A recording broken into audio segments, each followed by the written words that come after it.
Assalamualaikum warahmatullahi wabarakatuh. Anak-anak kelas 6, gimana kabarnya hari ini?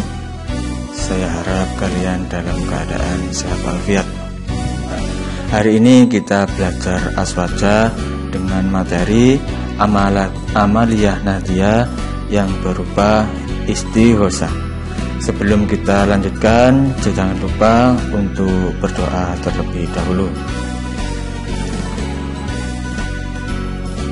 Istighosa, pengertian istighosa. Tahukah kamu apakah istighosa itu? Kata istighosa ini berasal dari bahasa Arab, yaitu istighosa yastaghisu istighosatan. Artinya meminta pertolongan.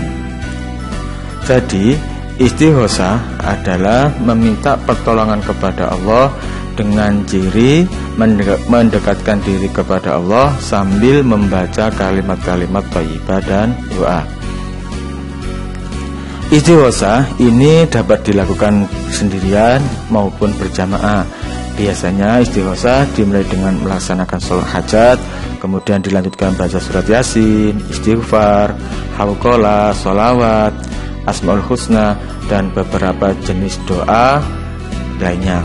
Yang B, dalil-dalil tentang istighosa. Apa dalilnya itu ya? Dalilnya itu ada dalam surat Al-Anfal ayat 9 dan 10.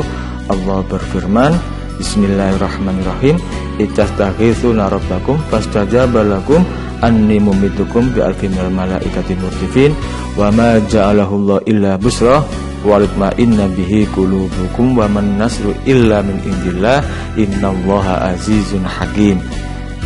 Artinya, ingatlah ketika kalian memohon pertolongan kepada Allah, kalian lalu diperkenankannya bagi kalian, sesungguhnya aku Allah akan mendatangkan bala bantuan kepada kalian dengan 1000 malaikat yang berturut-turut.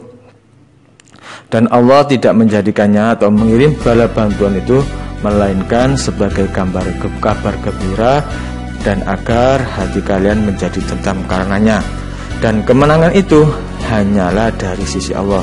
Sesungguhnya Allah Maha Perkasa lagi Maha Bijaksana. Menurut riwayat Imam Ahmad yang bersumber dari sahabat Umar bin Khattab, bahwa kedua ayat tadi itu turun kepada Nabi Muhammad ketika terjadi perang Badar. Nabi Muhammad melihat pasukannya berjumlah 300, lalu melihat pasukan kaum musyrikin berjumlah 1000 lebih.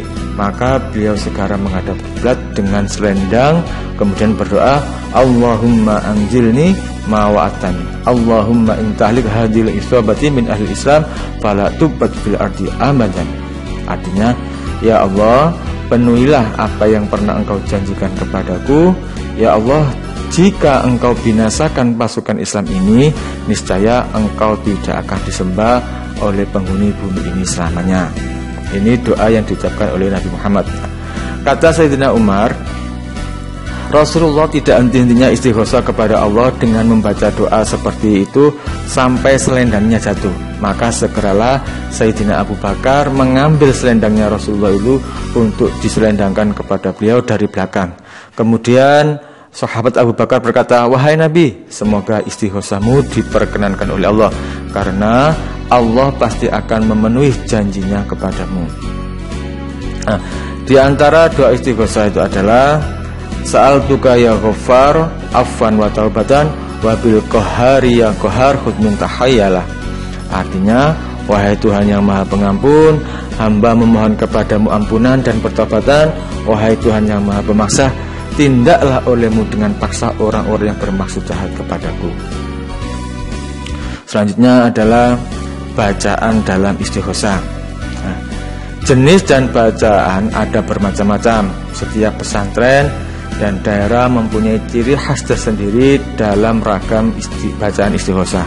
Namun demikian, secara umum urutan dan bacaannya hampir sama, sebagaimana urutan bacaan istighosa yang dikeluarkan oleh pengurus Nahdlatul Ulama Jawa Timur, sebagaimana di buku kalian LKS halaman 38 sampai halaman 40.